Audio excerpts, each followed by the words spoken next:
And in fact, I recently published an article in the Journal of Alzheimer's Disease Reports. I reversed, for the first time ever in the world, the most sensitive and specific biomarker for Alzheimer's, p-tau217. Yeah. So again, we're dealing with neuroinflammation, but where did it come from? In my patient, it was coming from multiple MSIDS factors. It was Lyme. She had exposure to Babesia bartonella. She had heavy metals. She had metabolic syndrome. She had food allergies. We need to treat it all. But interestingly enough, we were finding that when we treated the Lyme disease with the 9 weeks of Dapsone combination therapy, and she was sick for 15 years, by the way, with positive rheumatoid factors, with joint pain, some cognitive issues, which she didn't think were bad, completely reversed p-tau217. Now, what's interesting is that the Cochrane report, which came out about 1 week before my article got released, said, hey, we have no good things to treat Alzheimer's at this point.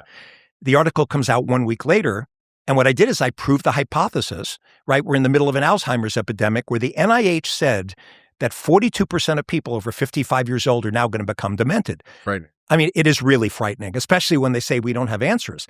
So there was always, they looked at autopsy studies of Alzheimer's patients and they would find biofilms, amyloid, and phosphorylated tau in the brains.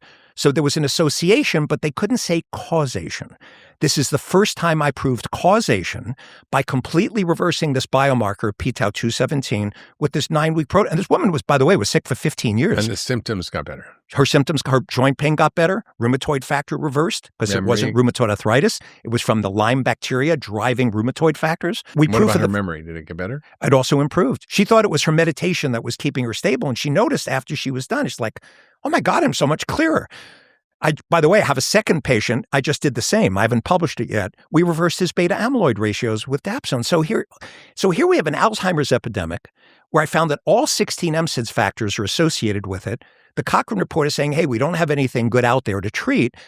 And the drugs that are used for it, lecanemab, donanemab, they lowered phosphorylated tau by 23% in almost 7 years. I lowered it by 63% in 9 weeks. Yeah. And that was because it was the infection driving the amyloid and the phosphorylated tau. And unfortunately, you go to a neurologist, they're not even going to check you for Lyme disease or Bartonella or mold when you have Alzheimer's disease. Right? And it's important to find out. I mean, people think, Alzheimer's is one of those things there's nothing to do for it because of the bad drug, debacle we have in terms of poor drugs and drugs that don't really work based on billions of dollars of research and hundreds of studies.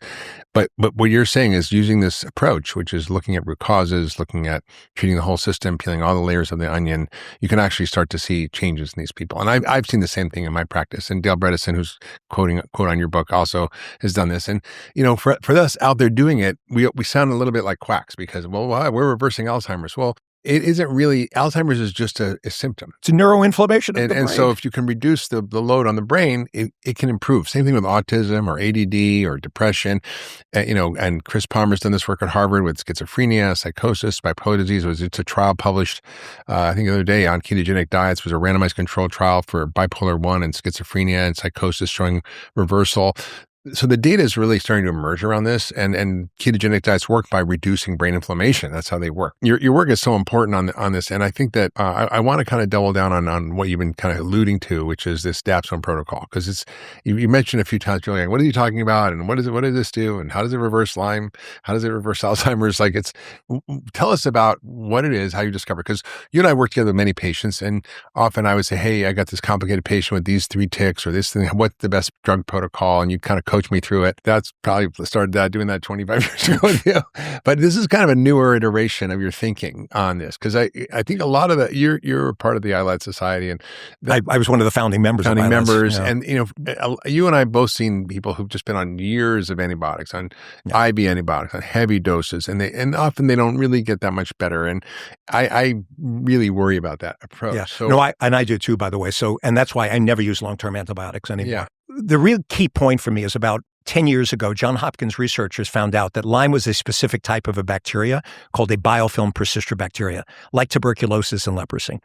We knew that Lyme persisted, at least those of us who've been treating it for a long time, because there's a lot of medical controversies, but it's definitely a persistent infection in many. I mean, meaning that the traditional medical establishment doesn't quite buy chronic Lyme disease. Correct. They call it post-treatment Lyme disease syndrome. We don't know why people are sick. It's like, you should read the 10 articles at this point, 10 I published and 1 by Tufts, where we've shown reversal of all of these symptoms using Dapsone combination therapy. So how did I come up with it? So when Hopkins discovered it was a biofilm persister drug, I remembered from Mount Sinai this is during the HIV epidemic, we would see these people come in with Mycobacterium avium intracellularly and TB. I was used to using INH, rifampin, pyrazinamide, and I said, I wanted an excuse to use these TB-type drugs because they were specific for biofilm persister bacteria. I looked at the qualities of Dapsone.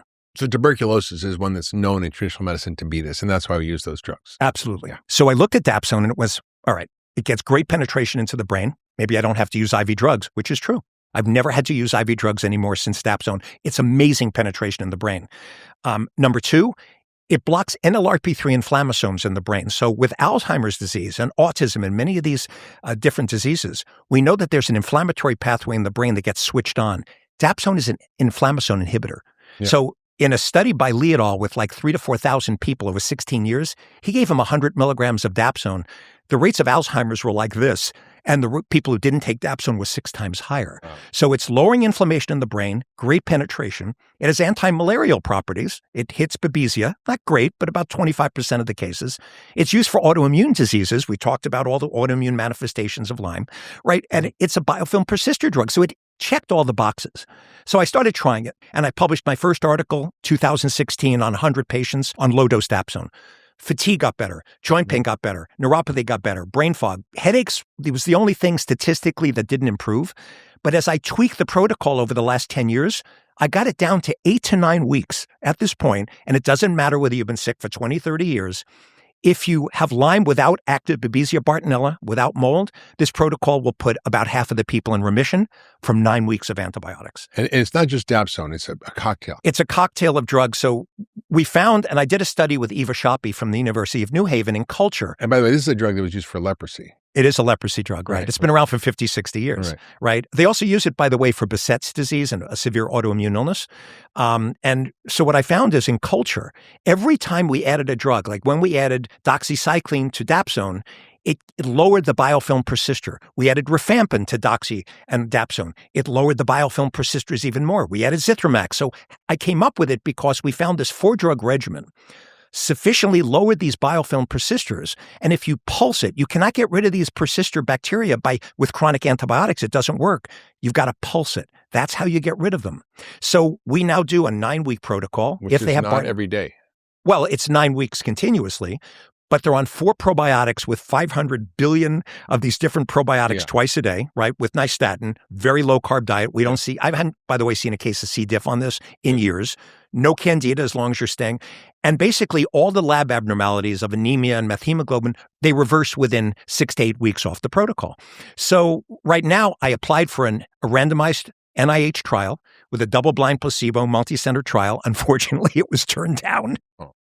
So I now have to reapply. I know Bobby Kennedy Jr. is big about Lyme. He wants to do something, but whoever the reviewers were, but I'm so confident. I submitted an R34 NIH grant because I know it's working at this point. But yes, it's a cocktail of drugs, but the beauty is all generic because I realized this is a worldwide epidemic where BMG Global Health said 1 out of 7 people in the world have now been exposed to Lyme, right? So we're dealing with a massive epidemic of Lyme. And by the way, same time, massive epidemic of Alzheimer's. And nobody has put these two together at this point in time. And that's true. I mean, nobody's connecting the dots on that, but it's not that Alzheimer's is always this. No, of course not. And I think that's, you kind of hinted in your book, and in my first book I wrote, just because you know the name of the disease, it doesn't mean you know what's wrong with you.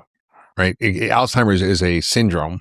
Of course. And it's got many causes. And maybe a good cohort of those is ticks, but could be mold, it could be insulin resistance. It could right. Be and look, even some of these drugs that are used out there, the anti-amyloid drugs, there may even be a place for them. But first, let's get rid of whatever the reversible causes of inflammation are. And that's not what the neurologists are doing, right? They're giving Aricept and Namenda and anti-amyloid drugs. We've got to get to the root causes of where the neuroinflammation is coming from. And that's what I'm highlighting. And the chronic illness. You treat all tick patients with that same combination? I do. So it doesn't matter what the infection.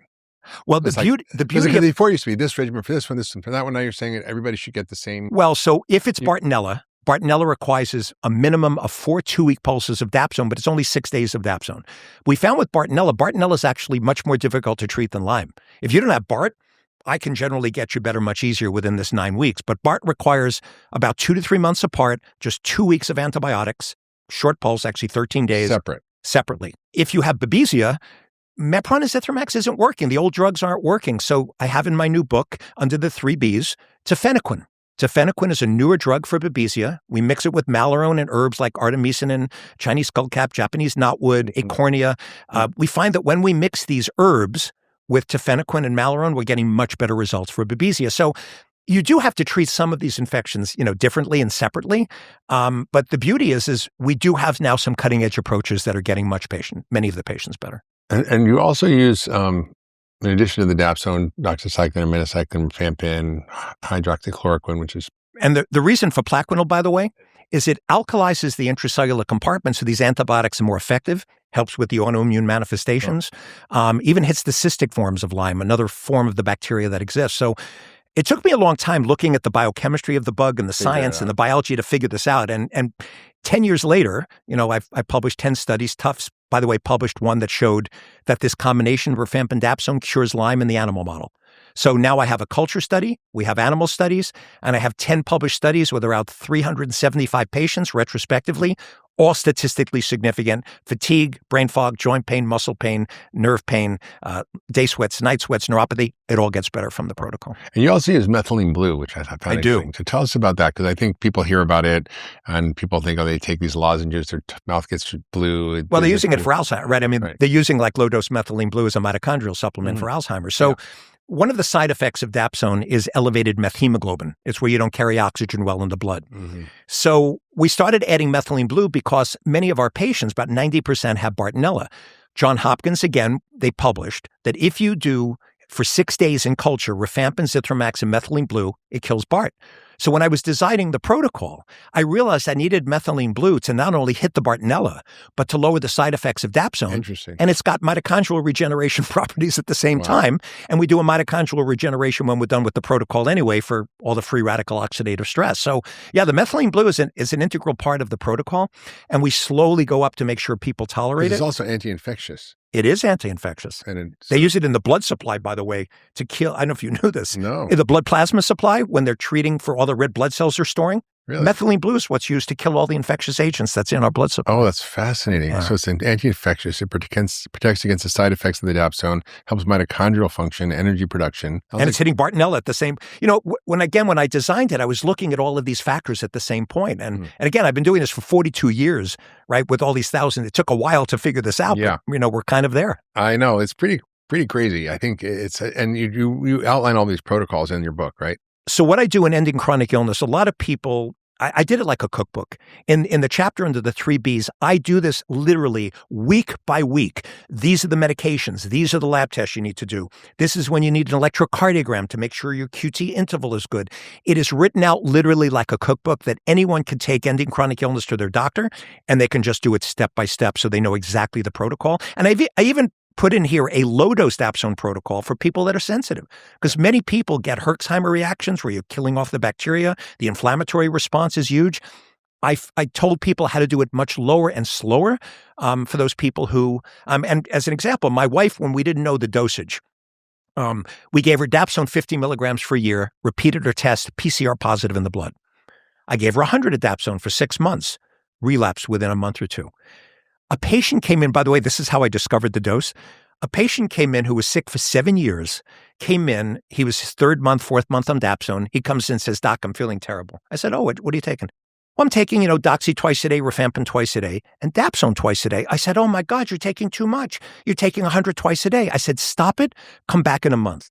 He's been sick for 7 years. He comes back in a month and goes, "Doc, I feel great. I have no symptoms." I went, "What?" I said, "Stop. Don't take anything else.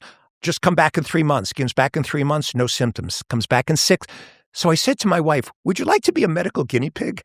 This guy took a double dose of Dapsone, 100 twice a day for 1 month, and he doesn't have symptoms. And he felt sick because of the side effects of it. He was herxing badly when he did it. My wife did it for 1 month. She's 8 years in remission. I had to figure out it's not long-term antibiotics.